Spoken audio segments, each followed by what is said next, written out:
Hello guys, അങ്ങനെ France Senegal മത്സരം കഴിഞ്ഞിരിക്കുകയാണ്. ലോകകപ്പ് വേദിയിൽ വീണ്ടും ഒരു എംബാപ്പെ ഷോ. സെനഗൽ പൊരുതിയെങ്കിലും ഫ്രാൻസിൻ്റെ നായകനും സൂപ്പർ താരവുമായ കിലിയൻ എംബാപ്പയ്ക്ക് മുന്നിൽ അവർക്ക് മറുപടി ഉണ്ടായിരുന്നില്ല.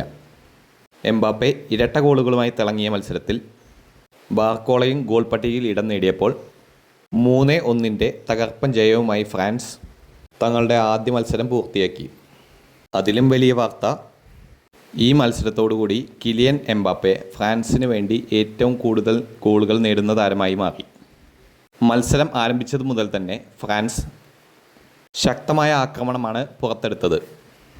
ഡുവെ, ഒലീസെ, ഡെംബലെ എന്നിവരുടെ ശക്തമായ മുന്നേറ്റങ്ങൾക്ക് നേതൃത്വം നൽകിയത് ക്യാപ്റ്റൻ എംബാപ്പെ ആയിരുന്നു.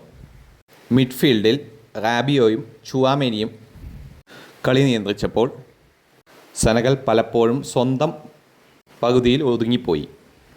കളി തുടങ്ങിയ 66-ാം മിനിറ്റിൽ തന്നെ എംബാപ്പെ തൻ്റെ മികവ് തെളിയിച്ചു. വേഗതയും ഫിനിഷിങ്ങും ചേർന്ന അതിമനോഹര ഗോളിലൂടെ ഫ്രാൻസിനെ മുന്നിലെത്തിച്ച താരം സ്റ്റേഡിയത്തെ ഇളക്കിമറിച്ചു. പിന്നീടും അതേ താളം തുടർന്ന എംബാപ്പെ രണ്ടാമത്തെ ഗോൾ നേടി ഫ്രാൻസിൻ്റെ ലീഡ് വർദ്ധിപ്പിച്ചു. എംബാപ്പയ്ക്ക് പുറമെ ബാർക്കോളയും ഗോൾ നേടിയപ്പോൾ സ്കോർ 3-0.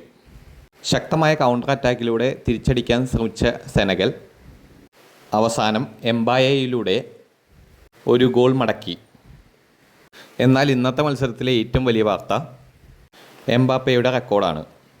ഈ മത്സരത്തിൽ ഇരട്ട ഗോളിലൂടെ ഫ്രാൻസിനായി ലോകകപ്പിൽ ഏറ്റവും കൂടുതൽ ഗോൾ നേടുന്ന താരമായി എംബാപ്പെ മാറി.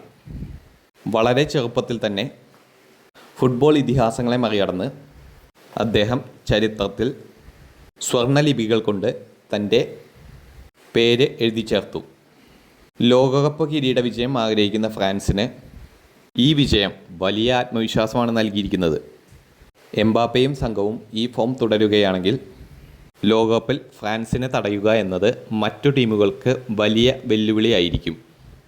കൂടുതൽ സ്പോർട്സ് വാർത്തകൾക്കും അവലോകനങ്ങൾക്കുമായി ചാനൽ ഇപ്പോൾ തന്നെ സബ്സ്ക്രൈബ് ചെയ്യുക.